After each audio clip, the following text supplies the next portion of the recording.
வெளிமாநில பதிவெண் கொண்ட ஆம்னி பேருந்துகள் நாளை முதல் இயக்கக்கூடாது அப்படின்னு சொல்லியிருக்கோம். அந்த நடைமுறை நாளை முதல் பின்பற்றப்படும். இது தேர்தலுக்கு முன்பாகவே ஏற்கனவே போக்குவரத்துறை ஆணையர் இது குறித்து அந்த ஆம்னி பேருந்து உரிமையாளர்களை அழைத்து அவர்களோடு பேசி இது குறித்து அறிவுரை வழங்கியிருந்தார். தொடர்ந்து இது குறித்து அவர்களுக்கு செய்திகளும் தரப்பட்டது. இப்பொழுது போக்குவரத்துறை ஆணையர் கடைசி கட்டமாக இறுதியாக இந்த சுற்றறிக்கையை வெளியிட்டிருக்கிறார். எனவே அதன் மீது நடவடிக்கை எடுக்கும்.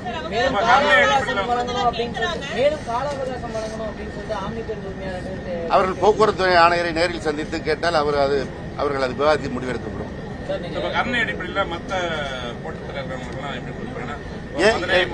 ஏற்கனவே எல்லா கோட்டங்களிலும் நானே நேரடியாக சென்று வழங்கப்பட்டிருக்கிறது. ஒவ்வொரு போக்குவரத்து கழகத்திலும் 3 சுட்டு கிட்டத்தட்ட அளவு வழங்கப்பட்டிருக்கிறது.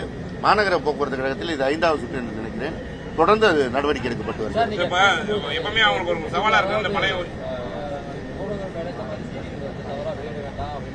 குறிப்பிட்ட ஓரிரு தொலைக்காட்சி மாதிரி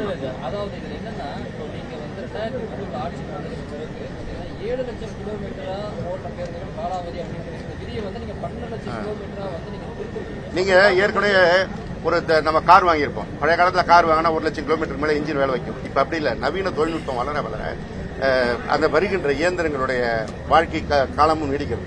நீங்க முன்ன வாங்கினதோட இப்பெல்லாம் ஒரு இன்னோவா வாங்கினா 5 லட்சம் கிலோமீட்டர் வரைக்கும் வருது. அதே போல பேருந்துகள் பழைய இன்ஜின்கள் இல்லை. இப்ப வருகின்ற இன்ஜின்கள்லாம் புதிய தொழில்நுட்பத்தோடு வருகிறது. எனவே கூடுதல் காலம் ஓட்ட முடியும் என்கின்றதை ஒன்றிய அரசே ஒப்புக்கொண்டு 15 ஆண்டு காலம் ஓடிய பேருந்துகளை தகுதி நீக்கம் செய்ய வேண்டும் என்று அறிவித்திருக்கிறார்கள். அதுக்கு மேல ஓட்ட முடியாது. அதுக்கு அந்த 15 ஆண்டு காலத்திற்கு உட்பட்டு ஓடிய பேருந்துகள் ஓட்டலாம் என்று ஒன்றிய அரசே சொல்லிய பிறகுதான் அந்த அடிப்படையில் நடவடிக்கை எடுக்கப்படுகிறது. மாறி வருகின்ற தொழில்நுட்பம், அதுவும் இப்ப வருகின்ற பேருந்துலாம் பாத்தீங்கன்னா கார்ல எப்படி இருக்கோ அதே அளவுக்கு இன்ஜின் ஏர் எல்லாமே இருக்குது.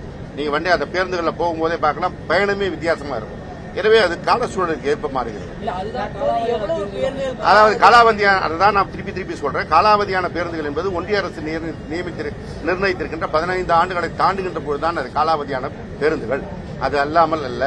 சில கிராமப்புறத்தில் ஓடுகின்ற பேருந்துகள் கிராமப்புற சாலைகளுக்கு ஏற்ப அதனுடைய சூழல் குறைந்திருந்தால் ஒவ்வொரு முறையும் எஃப்சி செய்யும் போது சரி செய்யப்படுகிறது.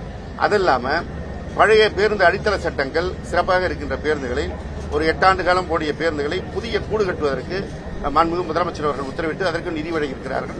அதிலும் கிட்டத்தட்ட ஒரு 500-600 பேருந்துகள் இப்பொழுது கூடு கட்டி பயன்பாட்டுக்கு வந்தது. இது இப்போது எடுக்கப்படுகின்ற நடவடிக்கை இல்லை. இந்த புதிய கூடு கட்டுதல் என்பது கிட்டத்தட்ட ஒரு 20 ஆண்டு காலமாக அதிமுக ஆட்சிகளும் செய்யப்பட்டதுதான். எனவே இது ஒரு தொடர் நடவடிக்கை.